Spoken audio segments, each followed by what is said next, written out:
Hello, hello. This is Alex Burkett, and you are listening to the Long Game Podcast. In this episode, I'm talking to Brooklin Nash. Brooklin is the head of content at Sales Hacker and Outreach, a sales technology company. He also runs a B2B content marketing consultancy himself. Despite Brooklin calling himself a Twitter beginner during our conversation, a ton of his tweets have caught my attention in the last few months as being particularly thought-provoking and mildly contrarian. Some of the topics I've seen him talk about include work-life balance, content versus journalism, the subjective identification of content marketers, and SEO-driven content. In this conversation, we cover some of those topics, even getting into some of those contrarian opinions ourselves, as well as others, like our process for writing an article, and whether writing itself is a process, an art, or a craft, and how to differentiate content in a crowded space like sales tech. If you are a content marketer or if you work in SEO, there's no way you're not going to like this conversation. Lots of double negatives there. Without further ado, here is my conversation with Brooklin Nash. You're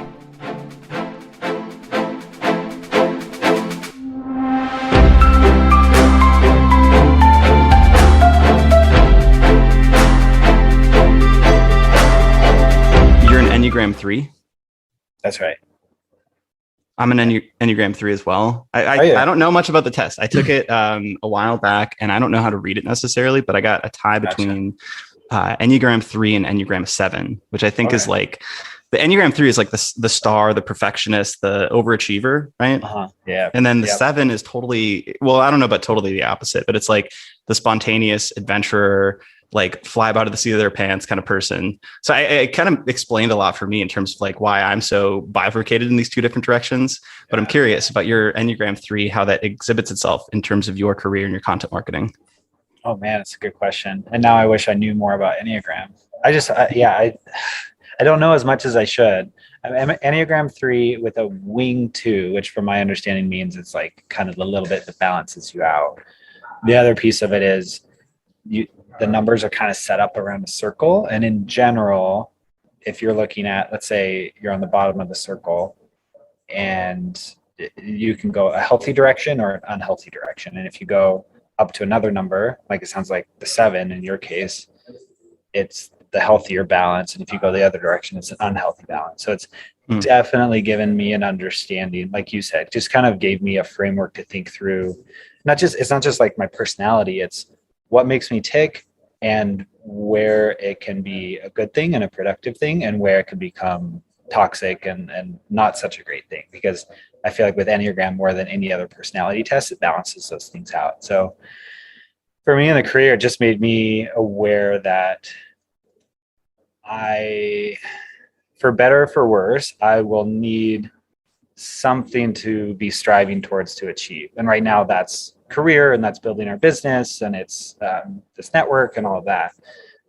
But now the question I'm asking is if that's what I would want, that if I want it to be that thing for the long term, and what other things I can kind of add in to maybe make it a little bit healthier in the long term. So that's kind of what my wife and I are going through, is figuring out where the balance is, which is not super unique. I mean, work-life balance has been top of the conversation for a while now.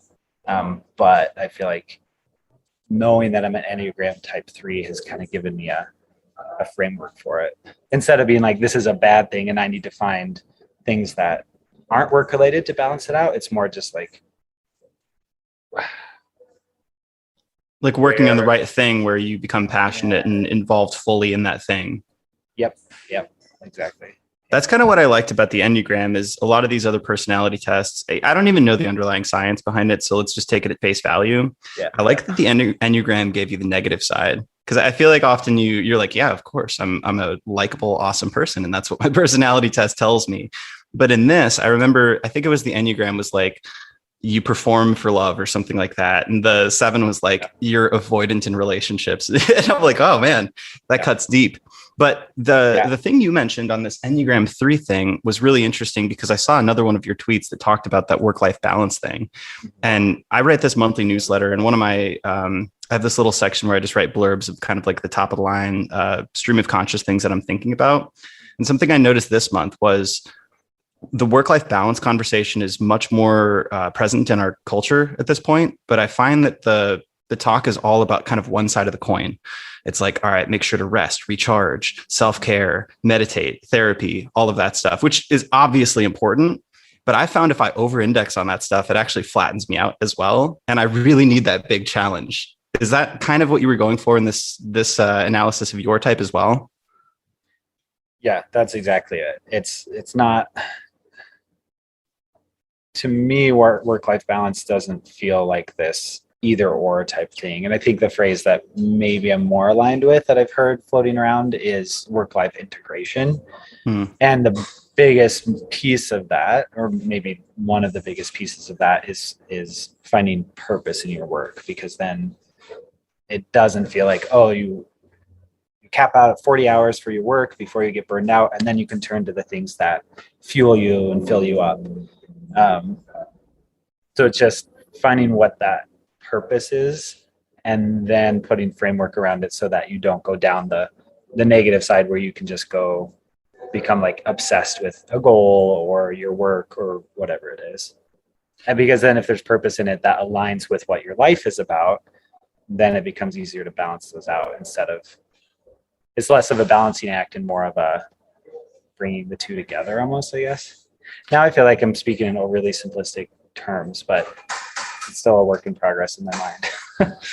I get it. How do you is there a way you can tell when you're out of balance and not integrating things, or is it just kind of a subjective, like you can feel it kind of thing? I can feel it physiologically. I'm not an anxious person. I don't have a like mental health disorder in the sense of like actually having anxiety or depression or anything like that. But some people close to me do, so I know what it looks like and kind of what it feels like. And when I'm going too far down the rabbit hole of the work side versus the life side, if we're still putting it in terms of work-life balance, I start to feel it physiologically. Like my heart starts racing faster. I have trouble breathing. I feel like stress in my arms and like limbs almost, which actually I think is probably a good thing versus a bad thing, because that's kind of this warning sign for me.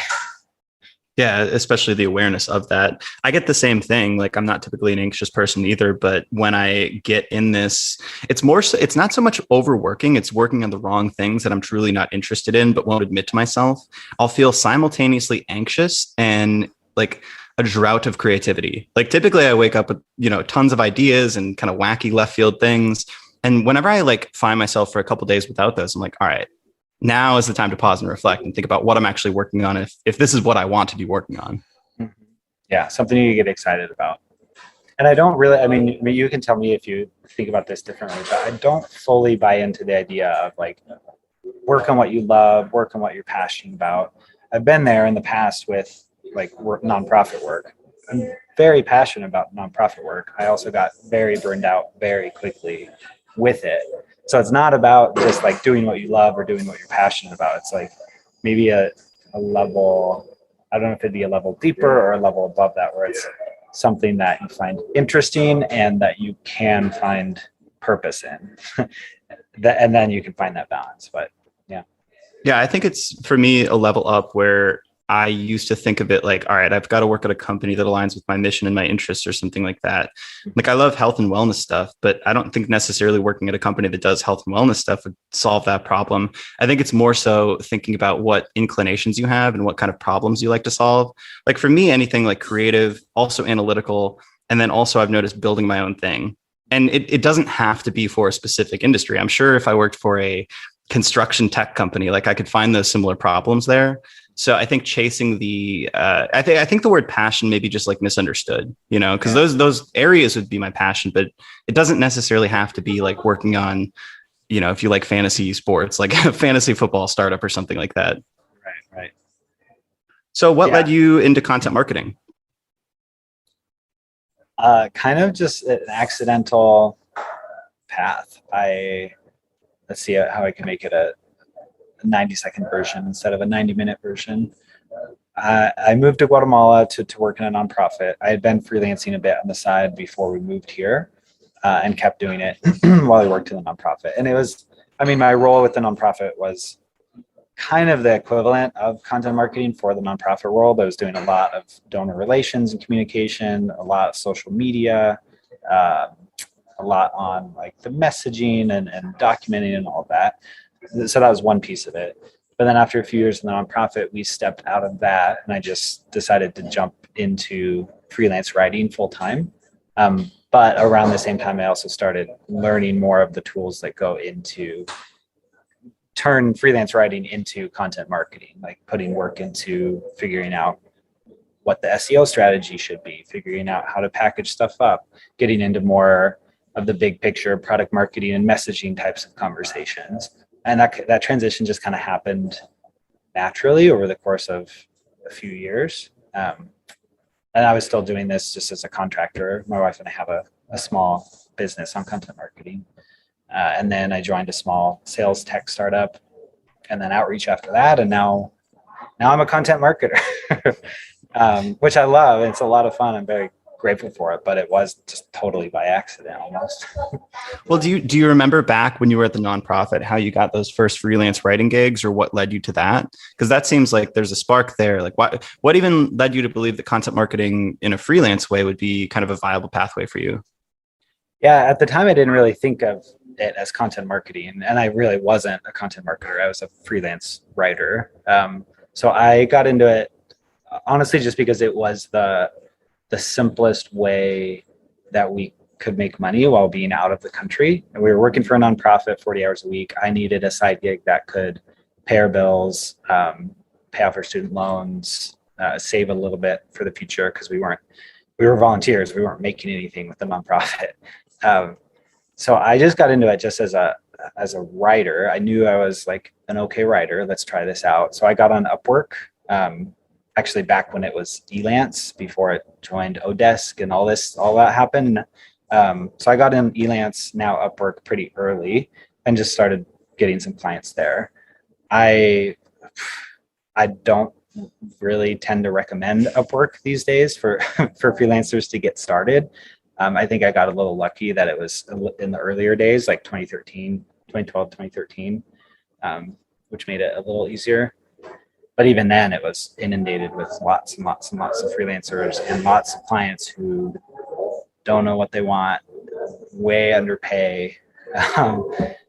So now I wouldn't go back to it, but that's how I got started on the platform. And then after a few years, I got off the platform and just started working with clients directly. That makes sense. So this experience actually is pretty common, I think, or from people I've talked to, and I resonate as well. In college, I wanted to do something that could make me some money while I could travel around and do road trips and stuff. So I remember I don't know how I got the clients, but I had a couple people that I was writing for, and it was incredibly low pay. But I feel like that actually built a driving work ethic for me, and kind of a hustle mentality. And I've talked to, like, Tommy Walker, for instance, got fired for, I don't know, a pair of pants at one of his jobs. And he had to basically make money by the end of the month to pay rent. So we just started hustling and writing, I don't know, 2 articles a day or something like that. So it's like these experiences I found in retrospect were like, all right, I wouldn't want to go back to that. But do you feel in any way that experience early on, I don't know, carved out any sort of your working ethos nowadays for how you approach content marketing? Or I don't know, I guess, like, what kind of lessons and characteristics did you pull from that early experience? Yeah, absolutely. I'm very grateful for it, even if it's not the ideal route or what I'd recommend to people now. What I pulled out, two things. Neither of them are particularly groundbreaking, but number one is to find a niche in your content, whether that's e-commerce platforms or B2B sales tech or whatever it is. Because early days, I was pretty much doing anything and everything. I was like a social media evaluator for Appen at one point. I was writing product descriptions for like fancy Swiss wristwatches. I was editing stuff for like these DTC startups. And then just kind of over time, I just gravitated towards the B2B stuff. That's kind of it's not even a niche. It's just, B2B versus B2C. That's a lot more interesting to me for whatever reason. And then with B2B, then I slowly drove down into like data platforms and now sales tech. And it just was a a lot more interesting for me to work on. So definitely niche down in an area where you find the subject matter as a content marketer, you find it interesting, because then the work's not going to go old. It's like you're getting paid to go back to university and learn stuff. That's what it feels like a lot of the time to me, as I get on calls with subject matter experts and VPs and salespeople. I just get to learn. So just try to I wouldn't like rush toward it. You can take a couple of years to do that. But over time, just ask yourself what's going to be more interesting for you long term. And then the second piece is, I think it just gave me more empathy for freelancers and what it's like to be a freelancer, especially with just a handful of years of experience, because I was there. It's not like I started my career as a content marketer, built up 15 years of experience, and then jumped into consulting gigs. Like, I didn't have a full-time job until the startup I worked for before Outreach. Before that, I was just a freelancer and just a contractor for almost 5 years. So it's just a different world, and I'm grateful to know what it's like to be a full-time freelancer. Do you guys work with any freelancers at Outreach and Sales Hacker? Yeah, a handful. So how has this influenced how you give feedback, how you manage the process? Like, what kind of major lessons have you learned in terms of working with freelancers? It's definitely informed how I do feedback. I'll be honest and say I'm not an ideal client still, even with the empathy. I can like be aware of it, but then I also just the bandwidth and time constraints. It's now I'm in this other side of it, and I'm trying to figure out what it looks like to work productively with freelancers and give them what they need. So the honest answer is I'm not the greatest example of it yet, but it's something I know that it's something I'm like working on this year and next year, because I've seen both sides and I've seen the hang-ups on both sides. So now you got to work through how to find that middle common thread. Is it that Enneagram 3 perfectionist coming out, or what are the weaknesses that you're working on with working with freelancers?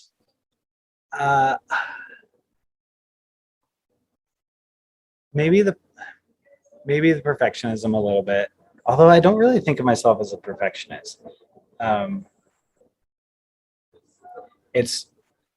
I think this is true of maybe lots of different personalities and then lots of different roles, but it is hard to let go of the idea that you could do it better, and then trust people to do it better than you, and figuring out what level of guidance you need to give them so that they can do it better than you. And I don't say that to say like I'm the world's greatest writer. It's just like, you know what your standards are in your mind.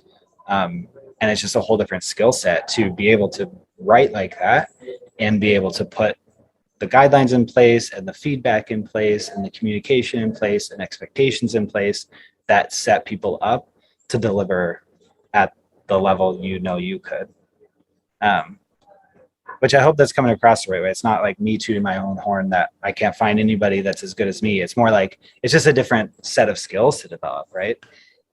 No, man, I have the same exact thing, because I've been hiring freelancers for my personal blog. And I actually probably do have some egotistical blockage in terms of like letting people write for me. Like, I know, for instance, and I won't name names, but there's tons of influencers out there with big platforms who have essentially expanded their brands via ghostwriting, right? They hire freelancers, they're everywhere. And people who don't know, they're like, oh, how is he so prolific? He runs 3 companies and still manages to write 30 guest posts a month. It's like, let's think about this for a second. Yeah. So Neil Patel is not writing every article on neilpatel.com, guys. Yeah, exactly. So I don't want to ghostwrite. I am still not necessarily willing to put my name on somebody else's content, but I want to expand my blog. And I did like a whole content roadmap report and keyword research. And I have the tools, right? Because I run an agency and I know how to do the insights and the content briefs and clear scope and all that stuff. But the hardest part was the psychological, just dissolving of my own like control and just letting people do what they're going to do. But I think it's one of the only ways to really scale or grow, especially if you're at a company. I think it may be different on my own personal stuff, but still, I've definitely felt that. Well, even and it's not quite the same as the personal blog, but my wife and I working on our business, we've tried to bring in freelancers. We have one consistent freelancer we work with, very grateful for her, but we've gone through 6 or 7 other freelancers that just don't deliver. So then it becomes, okay, if it's 6 or 7, maybe it's not 6 or 7, 4 or 5, but after 5 you have to start asking, like, okay, what can I change about what I'm doing to set them up for success, and what can I change in my approach for even finding them in the first place, finding the right people in the first place, so that this type of churn doesn't happen, right? Yeah, I think that's the major thing, is how you bring people in. If you bring them in via referrals, I found a lot of luck on ProBlogger, but you have to like write the job ad really descriptively and with a lot of personality in order to attract the right people in the first place. Yeah. And then there's like this filtering game and this interview game. And then it becomes time to like set up all the processes and onboarding and content brief kind of stuff. But there's like these multiple sections where it can all go wrong. And like figuring out where that could go wrong is a huge part of being the content manager, it seems like. Right. Can I flip it around and ask you a question? Because you run this agency too. So we're my wife and I are on pause from scaling our business from what we have into more of an agency role. We started right before COVID, and then COVID hit. And it wasn't because our client base was affected. It was just like bandwidth. Like we have childcare and all of this. It just shifted priorities. So it's on pause, but it is something we want to do long term. But one of the biggest issues, like I just mentioned, is finding the right people to support that. So kind of what did that switch? I mean, when you started Omniscient, was it always going to be the agency route, or at a certain point did you turn the switch from we're delivering the content versus we're putting the processes in place to support our team to deliver the content? So David and I started the agency, and we had freelanced a bunch in the past. And the reason we started it is we were talking to my old boss at CXL Pep at a conference. And he was talking about, how hard it is to hire content writers and content marketers, and how he's looking at agencies and thinking about spending this much per month. We looked at each other and we're like, we should try to build this. So we knew at that point that we weren't going to be able to do this all ourselves. So we kind of set forth tentatively at first, right? Like we reached out to our network, got 1 or 2 clients, and did a lot of the work ourselves. But even at that stage, we started hiring writers. And this actually goes back to your point, I guess, a little bit on picking a niche. Because even for an agency, like we actually had a client in a space that we didn't know any writers. We didn't know any other blogs. And we had to go out and find writers fresh. So we looked at all these top sites and pulled guest writers and contributors, spent a fortune, made 0 margins, and that was kind of a mistake. But now I would say we're much, much better at finding writers and sticking with them. It's kind of our premise of the long game, partner with long-term people. And we typically have like niches where we're very good. And now we have a huge writer database too. So I would say we've started to build that flywheel early on, knowing that we wanted to scale this thing as an agency. And then the other piece is that bringing on our third co-founder, Ali Decker, was tremendously helpful. And we definitely wouldn't be at the point we are without her. So we knew that we couldn't do it all, even as founders. And especially because we all came from HubSpots. This was like our part-time thing. So there was functionally no way we could have made it work if we were writing everything and producing all the content roadmap reports and the strategy and everything. So it was almost a forcing function for us.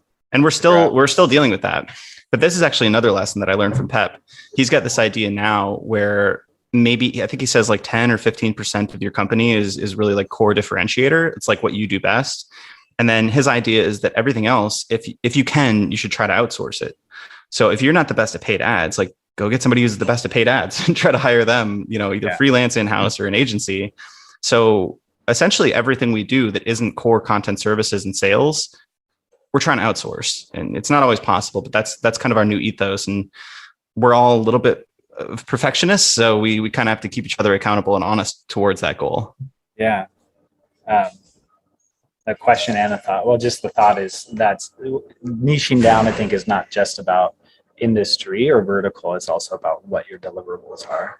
I think you shouldn't try to be the social media master and the content marketing master and the PPC master and all these pieces, like just narrowing in. Or if you're extra motivated, like it sounds like you 3 are, figure out how to outsource it. but with that, all that scale, it's, I mean, you mentioned earlier, ego is still a thing of like figuring out how to let go a bit and let others do the work. But you've been doing this a while. Is that still a thing for you?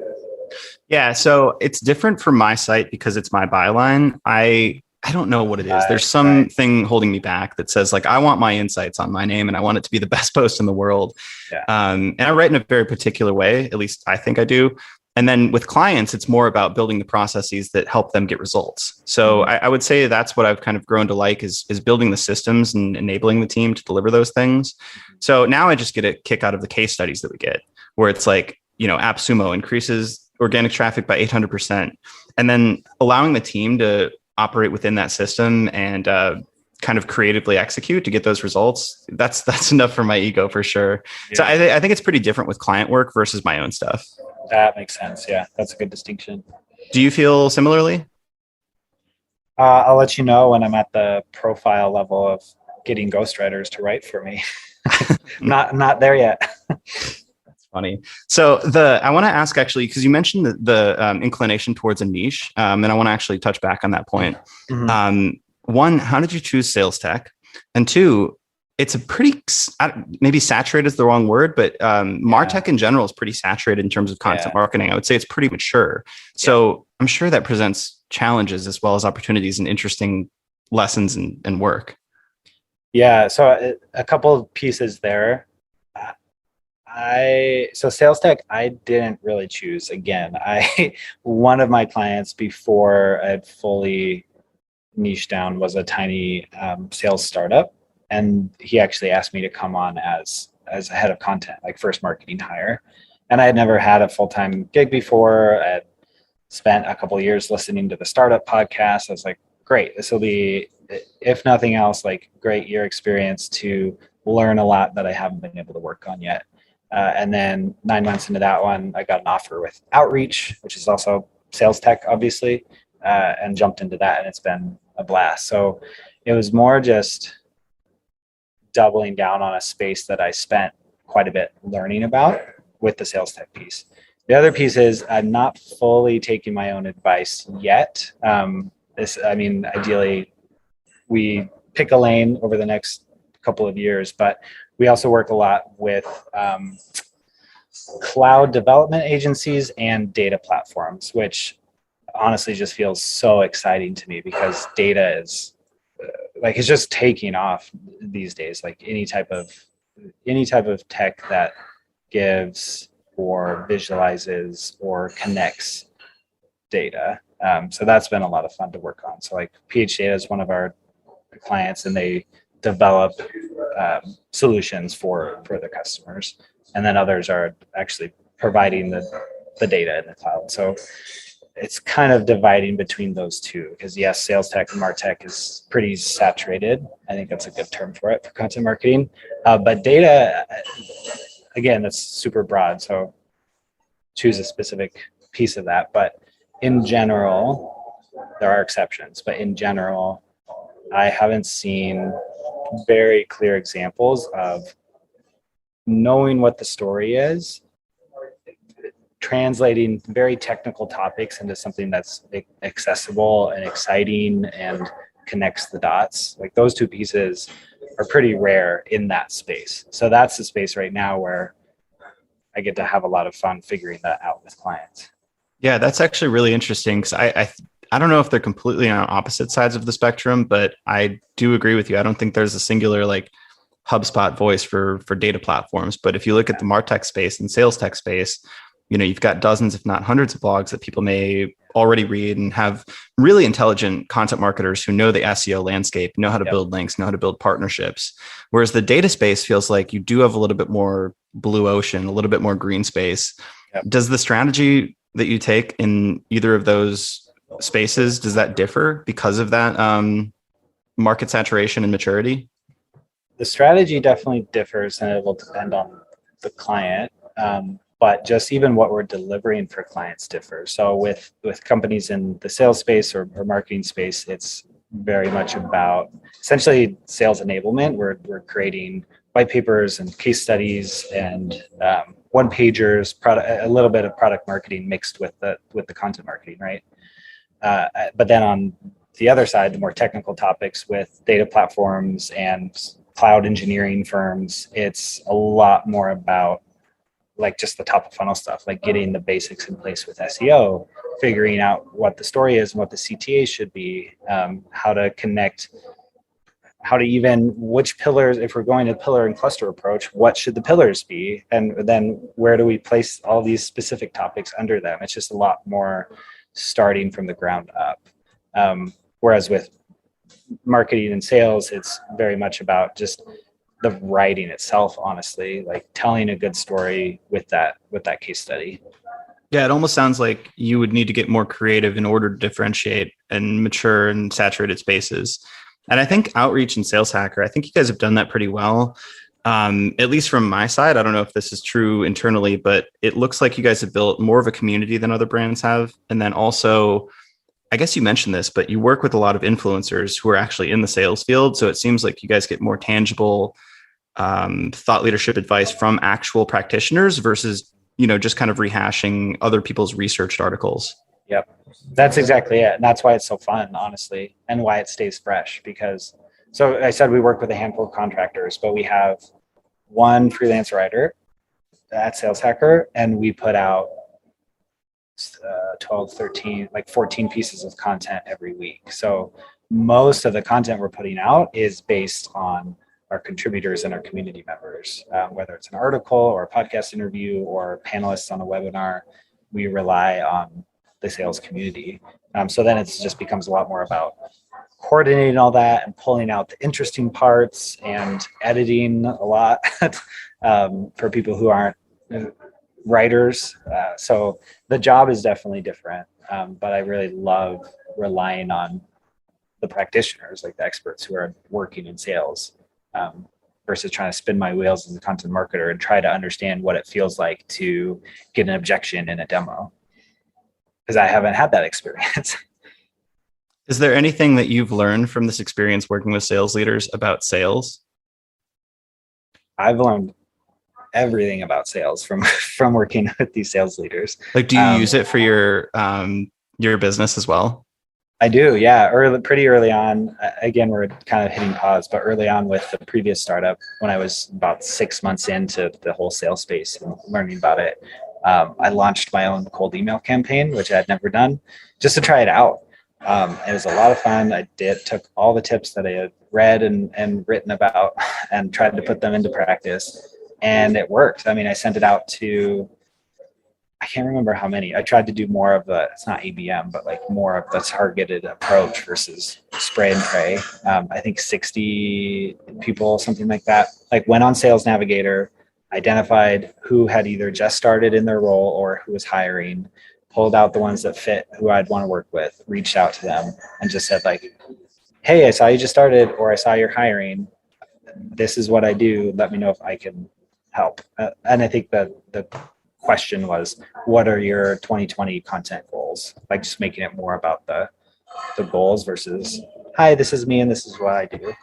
And I landed one of our best clients. Like it's been a little over a year, and like they're one of my, I'm not going to say favorite clients, but they're really fun to work with, and we're still working with them just from that one cold email campaign. And I didn't really do much follow-ups. I didn't put a ton behind the sequences. So if I were to repeat that like every quarter or every month, I think it'd be a very repeatable way of driving new business. And you don't see freelancers or contractors or even, agencies do it more, but not small agencies. They don't really rely on cold outreach, right? I don't think content agencies do it. I think content agencies barely do it. Like there may be a few and we may not hear of them, but the ones that we hear about don't come up in conversation when we're talking to prospects. Yeah. Those ones all built kind of blogs and like inbound channels. So that was actually our thought. I mean, we're going to do the inbound thing too. The podcast is part of that. The office hours is part of that. But my idea is, all right, let's zag when everybody else is zigging and figure out outbound cold sales, because it's surely a channel. Like people still do it. And it's especially effective for high ticket sales like agencies. Yeah. So I think it's just, we haven't put maybe the thought and the best practices in, and it's been a little bit of a scattershot, but it's still something that I hope to figure out.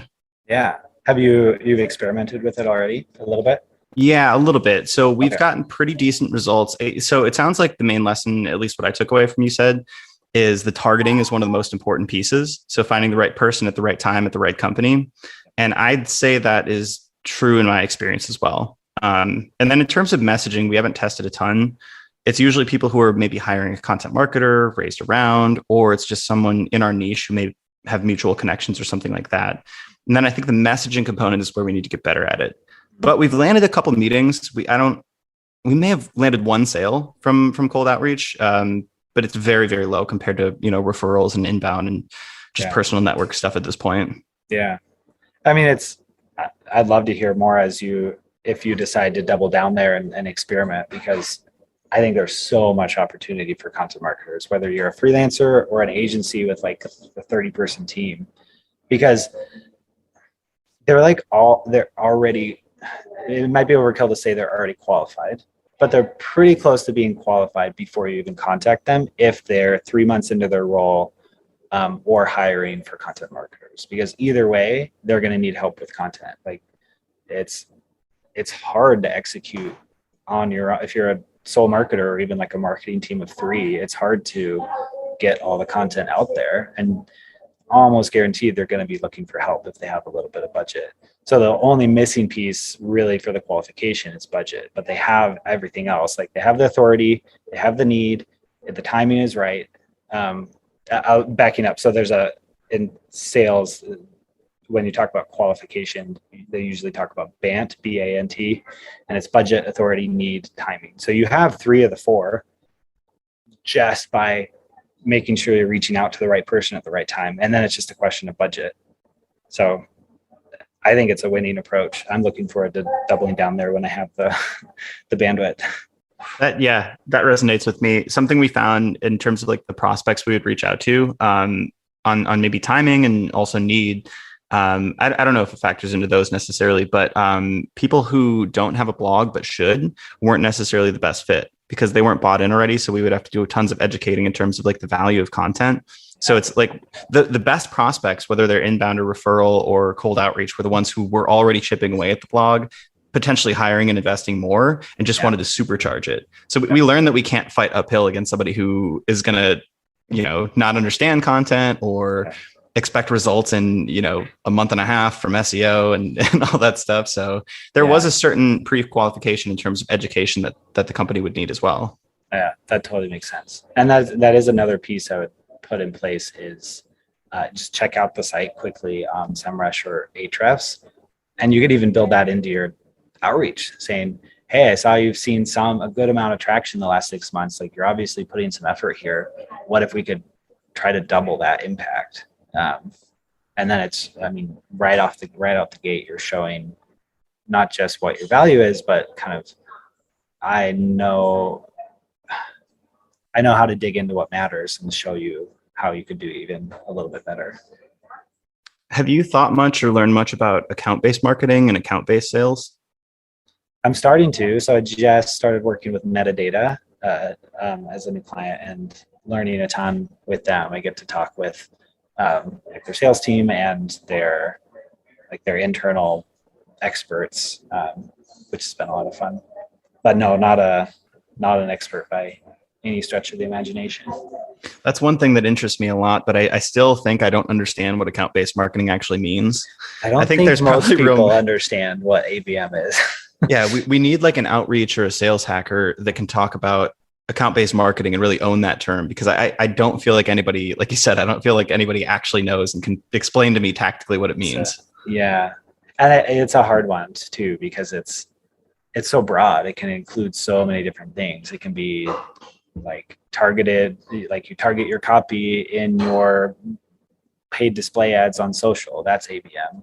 Or you send out a $200 gift basket to the C-suite and have like signed by your CMO and have the sales leader follow up. Like that's ABM. It's so many different things. But the underlying idea is pretty simple. It's just more of how you execute on it in the different channels, right? Yeah, and that's where we're thinking about it, is like just bringing people we want in our world into our world, and doing so via like podcast, in-person meetups, our Omniscient office hours, potentially doing some of the gift giving. We do that for our clients and it's a big hit. So I wonder if like that could be potentially effective as well for prospects.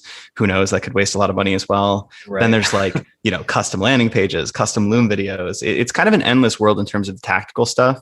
But I do think there's something there, especially for agencies, especially for kind of smaller businesses that don't necessarily have the spray and pray power of, Salesforce or something like that. Yeah, definitely. Yeah, it would be interesting. I don't think I've ever seen an agency take that approach. That'd be interesting.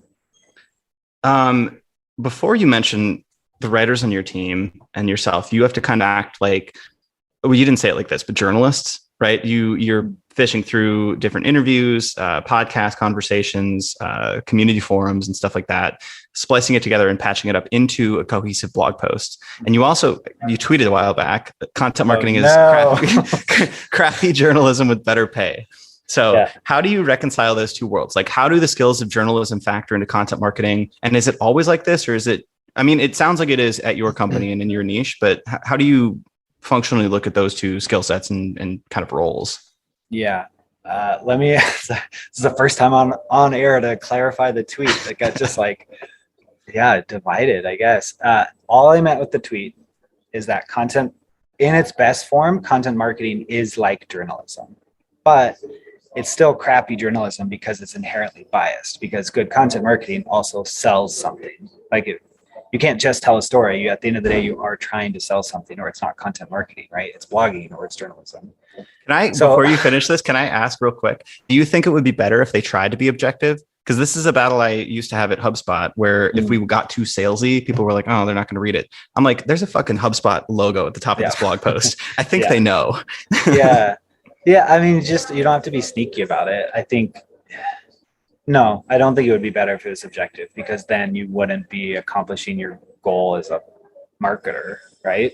At the end of the day, your goal is to not, I say sell something, but at the end of the day, your goal is to engage them in some way with the company, with the end goal that somewhere down the line they'll buy. Right. And it's almost less honest to obfuscate that, right? Yep. Because there's always going to be that agenda. And if you kind of hide that, that's, to me, more dishonest. That's why I think the best form is this is a bigger statement than I mean it to be, but the content marketing I really like and I think does it well is where you can highlight the product or the service in the content in a very natural way. And there's so many great, like HubSpot obviously is a great example of it. Ahrefs, honestly, is one of the best. Even better, because even Tim's tweets, he's saying, oh, I found this cool insight, and he's sharing the insight, but the screenshot is his tool, which is so cool to me. That I think is at its best, where you can find such a product market fit with your content that you're just talking about what your audience wants to learn about, and you're doing it through the lens of the tool, or not through the lens of the tool, but you're at least highlighting the tool in some capacity. So it's not, we're talking about employee motivation, and then here's a demo CTA for our compensation platform. It fits, it works, but it's not quite the same. There's an intent gap there, right? Yep. But if you're teaching somebody how to build an email newsletter and you sell email marketing software, why would you use any other screenshots from any other product to illustrate that? You've got your own product right there, and you can have people sign up via that tutorial. It's both educational and salesy. Yep. Mailshake does it really well too, I think. And it's what I tried to do with Wizza, my previous startup. We were writing on, our best performing article the keyword was how to export leads from LinkedIn Sales Navigator. Super long tail, very bottom of funnel, but people were searching for it. And it had a 55% conversion rate off of that page, because it was saying, here's one way, the free way, that is doable but complicated. And then here's option number 2, that's using our tool to do it. And that's basically what the article was. And it did great. Yeah, I've seen the same things in terms of conversion rates. We call that at Omniscient product-led content. And the bulk of we look at content strategy as sort of a portfolio allocation exercise. So the bulk of the portfolio for most companies we work with is actually going to be product-led content. that has SEO keywords appended to it. So it's going to be stuff that we know we can centralize the product within the content itself, and then we can get traffic and distribution from SEO. And then we always leave this bucket open. If it's an earlier stage startup, this bucket's going to be bigger. But for big companies like HubSpot, it can be quite small, but buzzworthy content. So stuff that's thought leadership based, stuff that's or triggering links or social shares, basically trying to expand the audience. Yeah. But I think if you're anywhere in kind of like a mature company with a big site or a big blog, I think you could do way more product-led content than expected. Yeah, I think so. I think that's definitely true. So that content is crappy journalism tweet. Was that controversial? I guess so. I mean, not crazy. Not like I got, what's this phrase where you get ratioed? I'm new to Twitter still, apparently, as that tweet shows. But like a few people were pushing back, like kind of from both. I don't know. I think just some people took offense to it. Like I was calling content marketing crappier than journalism, but I'm not saying that. I'm just saying they serve two different purposes. So if journalism would also make crappy content marketing. It just means they have different purposes. That's all I was trying to say. But I think I offended a lot of content marketers and then maybe even a handful of journalists through it. That's how you know you're onto something, is when both sides get offended. Yeah, maybe, I guess. But I mean, journalists I've worked with, well, we just hired somebody at Outreach who is a former journalist turned content marketer, and I've been able to interact with others and like see their content. I just am always impressed with content marketers who come from journalism, like going back to what we were talking about before. Just because I think they just have practice with pulling the story out from the 7 conversations they've had versus Googling something and figuring out how to piece together the 3 articles that are in the top 3 spots in a different order so that it's your own article. Like, that's crappy content marketing. Good content marketing looks a lot more like journalism. Yeah, I think, and this is a biased opinion because I studied strategic communications, but it was in the journalism school. So I had to take a couple journalism classes. But I think the biggest skill that I learned in J school classes was to ask good questions. And I think that actually resulted in a lot of healthy skepticism when I read content and when I read drafts and when I write them.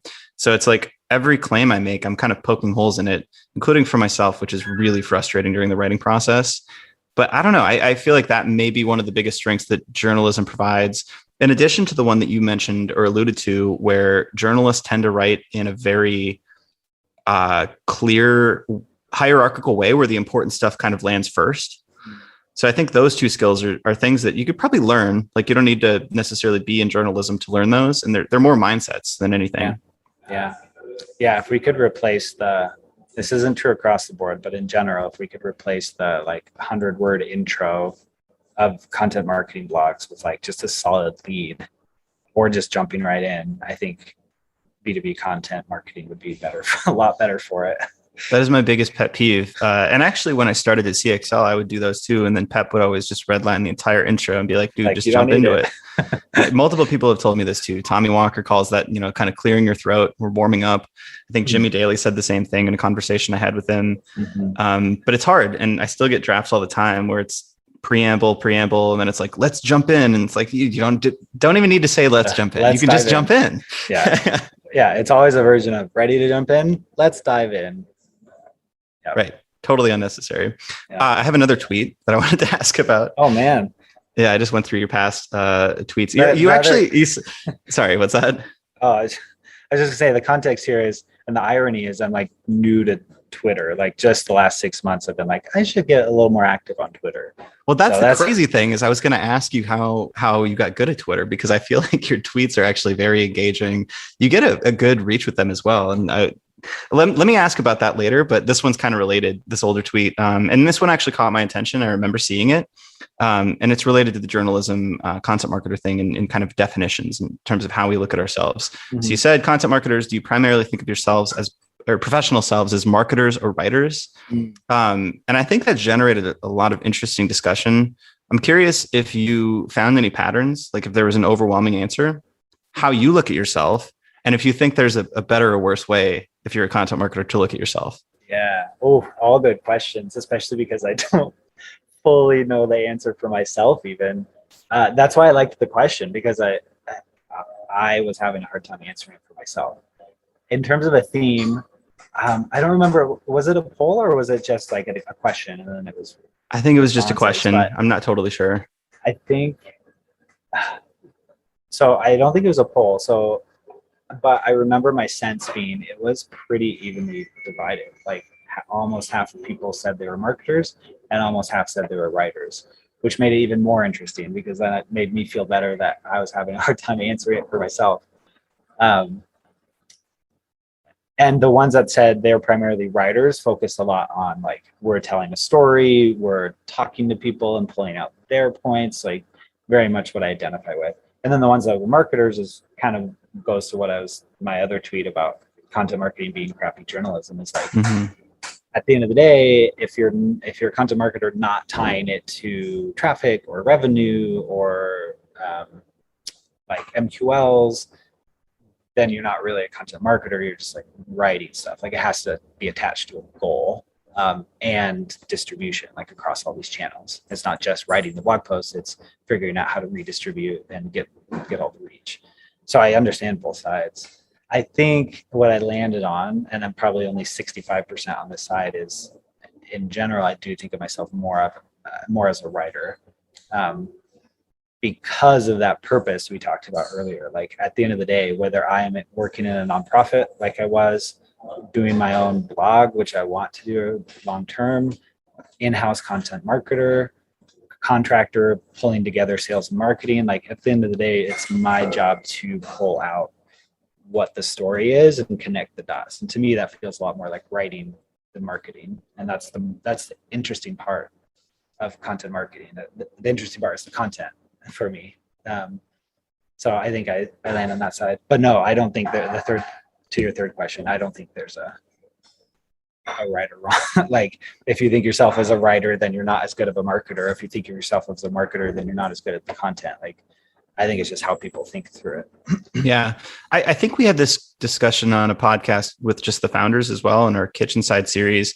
And I think we came to the point that people who think of themselves as writers sometimes accidentally limit themselves in terms of their career growth. So I could see that being something that could artificially alter your mindset in terms of like, oh, I can't learn Google Analytics or something like that. I'm a writer. Yeah. So maybe it limits like how much money you make. But at the end of the day, like I actually look at myself as a writer. If comparing between those two options, and that may be surprising because I focus most of my time on kind of analytics, growth, experimentation and stuff. But those domains to me seem like just interesting problems to solve.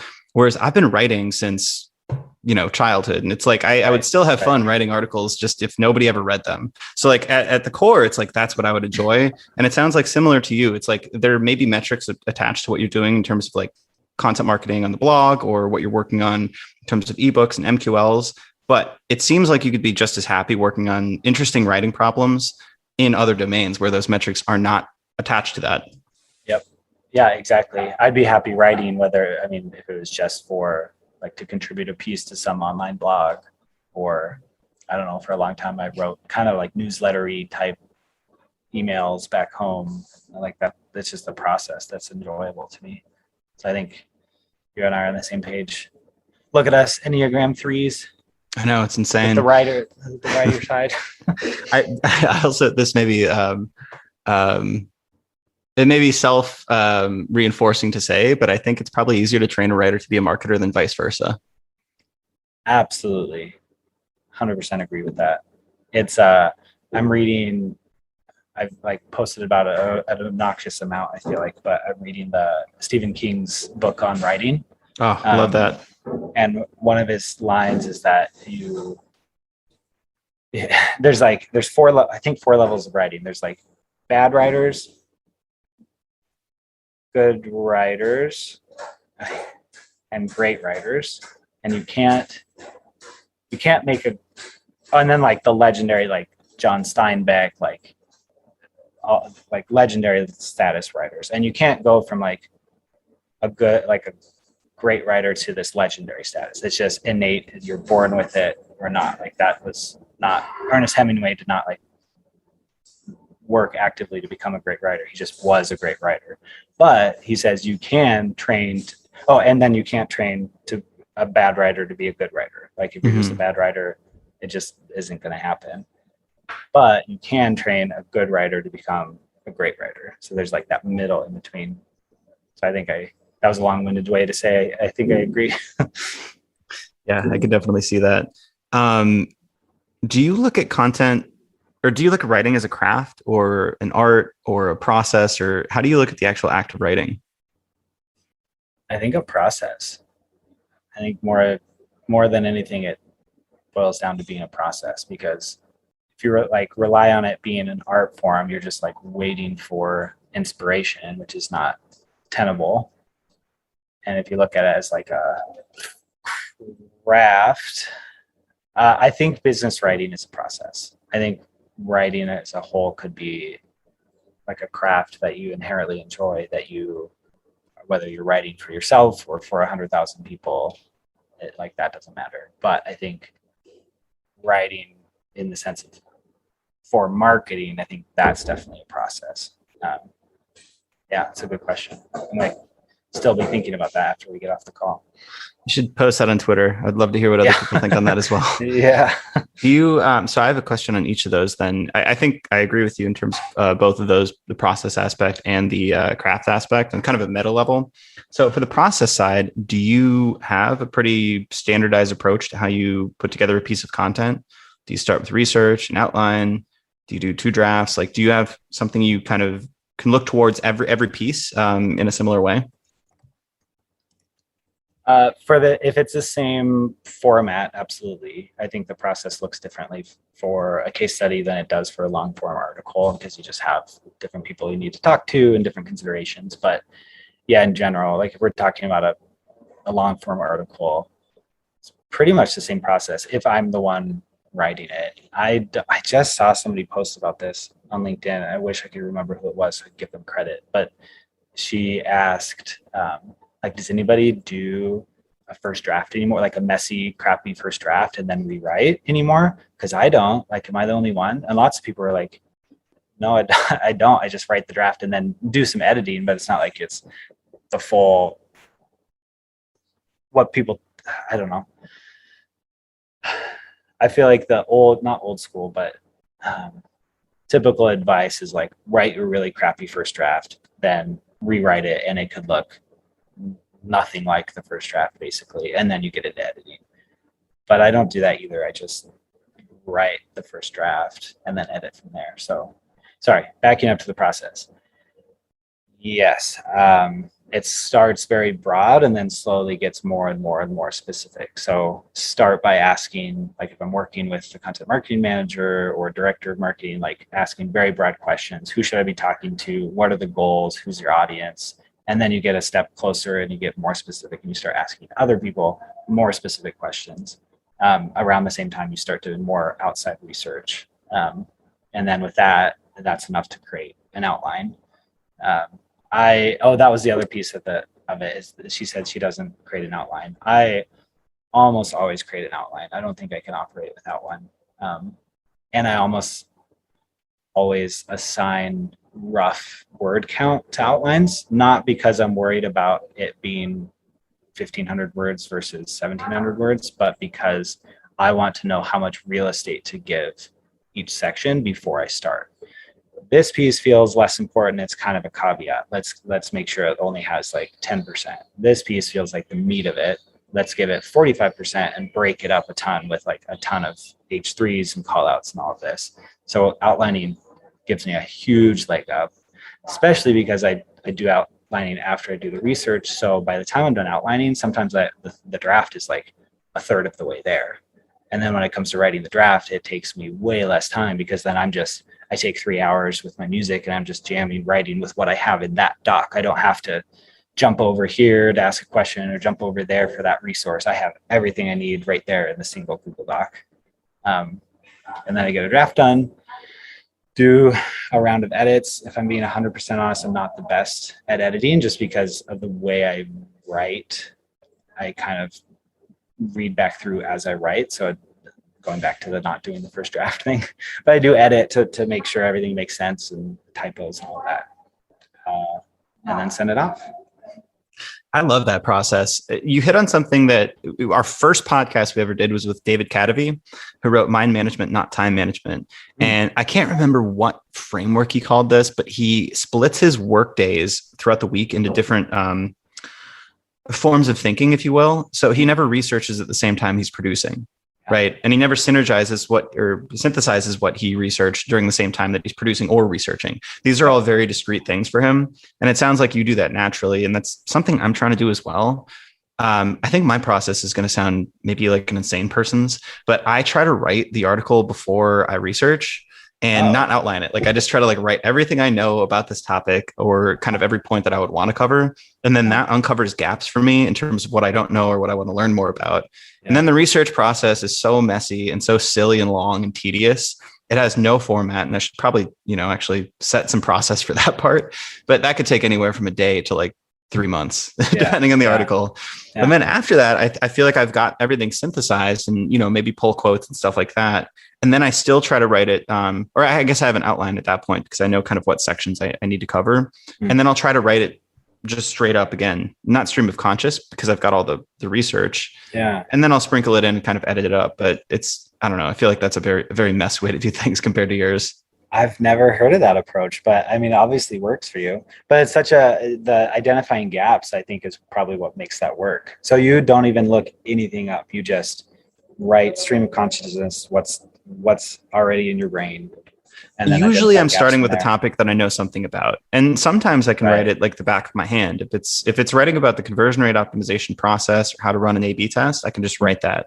But then there's going to be some things where it's like how to implement a personalization process. I'm like, well, I know it's related to experimentation. I know kind of what steps in what order, and I know how to set up personalization, but I don't know everything. So I'll start writing that one and think, oh yeah, how do you identify the segments worth personalizing for? And then, I'll start researching that little thing. Yeah. So it's always in an area where I kind of know something about it. I'm not usually starting completely from scratch. In that case, I would probably just start by Googling and researching and finding what the top popular content is on that. And then I would start research first in something like that. Yeah. I mean, it sounds like a great approach to me. And it's so, like you said, because you're writing on something you're an expert in, that's where it works. With one of our clients, I don't even do the typical approach. They pay their internal engineers to write V1s for all these different topics. And the content just ends up being so in-depth and helpful because it's coming from an engineer's brain and their knowledge. It's not trying to piece all these things together. And then you backtrack a bit and you have to work in what the structure is and where the missing pieces are and connect the dots and all that. But it's a helpful process for technical topics for sure. Well, I learned it from CXL, and I also kind of took it from David Cadavy as well. His point is, or I don't know if he's made this explicitly, but I've seen him tweet about it, is he wants his own words kind of on the paper, and doing too much research at the same time as writing will often infuse other people's language or ideas. So he's really going for originality, which I find admirable, but very difficult. So it's not always the case that I can do that. But at CXL, I noticed my favorite people who would write guest posts were the ones who would give me the least grammatically proficient drafts. It would be just 3,000 words, wall of text, but in that was just brilliance. And it's there's no structured way for somebody to produce this. It's just purely something in their brain. So it's me trying to get to that point somehow or another. Yeah, there's definitely something there. And I think that speaks to why the research piece of writing is maybe not if we're saying qualification or targeting and qualification is the most important for sales. I think research is one of the most important for writing because it's like the mise en place of cooking. Yeah, exactly. Mise en place. I love it. That's exactly how I feel like what I have. And what you said with David's approach, that's pretty much exactly what I do. I will almost never research the same time I outline and then outline the same time I write. They're all 3 separate days or at least different parts of the day. And it helps. Although now I kind of want to try your approach because it's definitely a recipe for originality, which is awesome. It's painful though. I promise you that. Yeah, it sounds painful, but I bet you get better workout because of it. Maybe. Do you want to do some rapid fire questions? Switch it up. Let's do it. All right. These are the ones I've got these written down. Let's see. Which talent would you most like to have? Oh, I think musical, not even singing, but even just being able to play the guitar and piano proficiently would be awesome. Seems like you could be a fun person to be around with that. Yeah. I love this question because I love the answers, and you would be shocked how many people say something music related. A Really? lot of it is singing. Yeah. I think that would Really? probably be mine because it's like writing in that you can get better, but you can, it's so natural. It's so like, you're never going to be like Adele or something if you don't have that skill. So if I Yeah. could wish for that one, I think that might be it. Yeah, exactly. Great. Who are your favorite writers? Ooh. Very general. Yeah, it is. Like fiction, nonfiction, everything. Old school. The I'm gonna like list off hopefully not too many. John Steinbeck is definitely like close to number one. And I know that's like a cliche response, but every time I read one of his books, he just like the way he describes the reality of the world is so beautiful to me. And so it feels so timeless. Um, Number two would be John Green, jumping all the way forward. And it's funny because he's mostly known for kind of like soapy-ish teen drama novels, but his writing is so good and he writes so honestly about mental health. It's every one of his books is just very refreshing, even when it's heavy and darker. And his newest book is nonfiction on the Anthropocene reviewed, and it's just a collection of essays, and it's just hilarious and fun, and I like already want to reread it. Yeah, I think I'll stick with those two. That sounds solid to me. I'm going to check out some John Green. I haven't read anything of his, but I'm going to put that on my list. Yeah. I also want to read more fiction, so that's good. Yeah, I mean, I haven't read much in the last a few years, read much fiction, but it's just so refreshing every time you do. And I think it's still helpful for if you're a writer by trade, it's going to help you even if you do business writing. 100%. I've been reading the last couple months way more fiction, and I've been listening to business audiobooks because I found that when I read them, I never take notes and like tactically implement the stuff. It's usually just inspirational stuff anyway. So I don't need the same level of granularity with how I'm comprehending it. Yeah. Whereas fiction, I'm just doing for pure enjoyment. So I actually want to like slowly read it, have the pages in front of me, all that stuff. Exactly. Yeah. So much better with the pages, with the physical book right in front of you, right? Who is your hero of fiction? Like fictional hero? Mm-hmm. Not so rapid fire for me because I like want to put thought into this one. Speaking of John Steinbeck, one of my favorite characters, and I think I'd call him a hero, is Samuel in East of Eden. And I think I'd call him a hero just because he's the main focus of the story, but like sets his family up for success, loves thinking big thoughts, but isn't ambitious, very relational, and just leaves his family with this beautiful legacy. He like worked really hard, but didn't carry that level of ambition. And I think there's a lot of beauty in that. So I think he's one of my favorite characters in fiction ever, for sure. Great answer.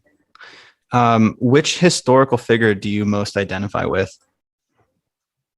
Identify with? I feel like it's a recipe for like self-aggrandizement or something. Like, oh yeah, Napoleon.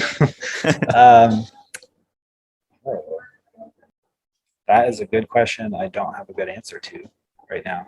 You can pass if you'd like to, and we can come back to it. I think I'll pass on that one. Okay. Do you consider yourself more artistic or more scientific? Neither. That's so hard. I feel like I was the kid growing up where I was just like, I don't have any natural talents. Like I'm not good at math and I'm not artistic.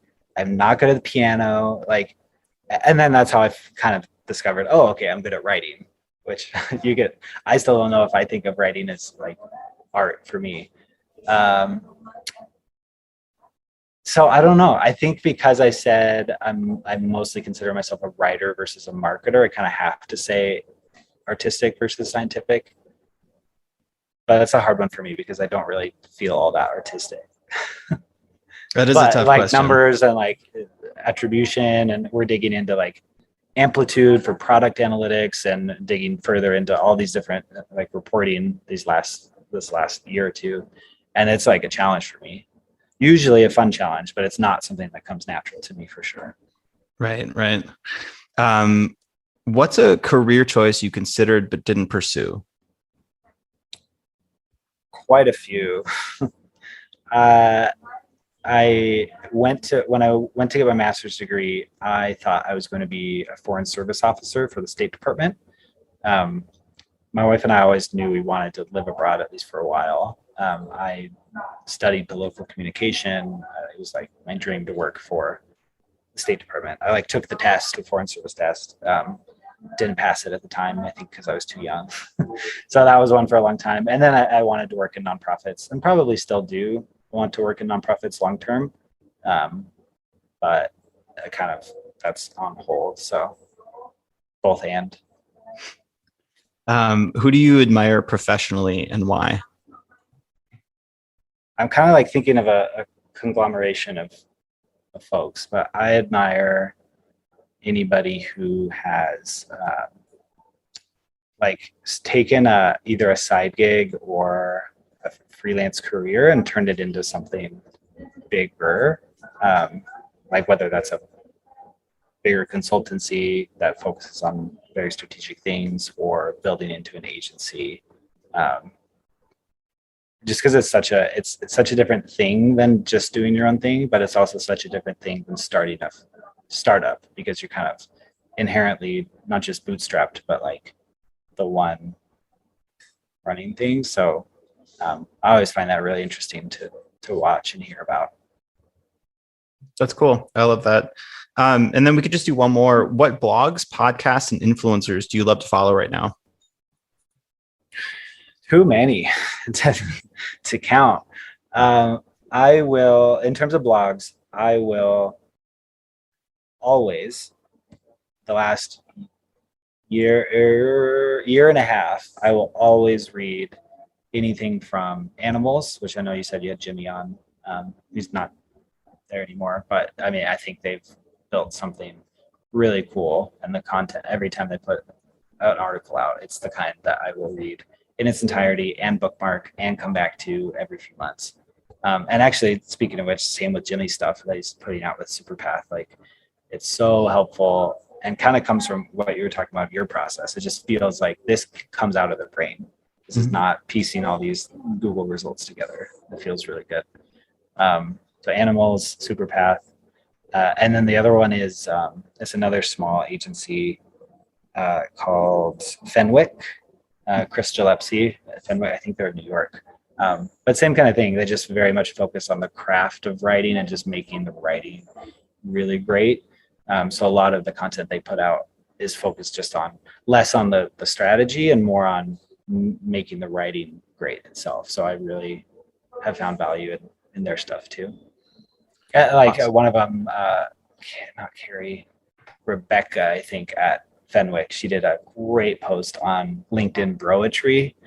And it was so great because it was kind of poking fun at LinkedIn influencers, which is just fun. Like, let's not take ourselves too seriously, right? But then also gave some really helpful writing feedback of here's an example of what broetry looks like on LinkedIn. Here's an example of how you could make that a lot better, and just went through. So it's just great. I love that. I'm going to check that out. I love that broetry trend a while back. Yeah. Remnants are still visible. Sometimes when I log into LinkedIn, I'm like, they're still doing the thing where they hide, or they'll have like a very like clickbait subject kind of thing. And then like they hide the rest behind the read more. And I'm like, oh, this is still a thing. Three spaces. Yeah. Still a thing. Yep. All right, cool. Well, thank you so much, Brooklyn. This was awesome. Is there anything else you want to say, or anywhere you'd like to point people to find you online? Just find me on Twitter, I guess, now, or LinkedIn. Either way, you connect with me either of those places, I'm going to accept. If you want to email, I mean, honestly, the inbox on those I'm just terrible with the inboxes on LinkedIn and Twitter. So you don't want to mention your email here. We have millions of listeners. Yeah, millions. Inundated. I wouldn't have a problem. Email is just brooklyn.nash@gmail. So happy to hear from anybody. Awesome. Thank you so much. Thank you, Alex.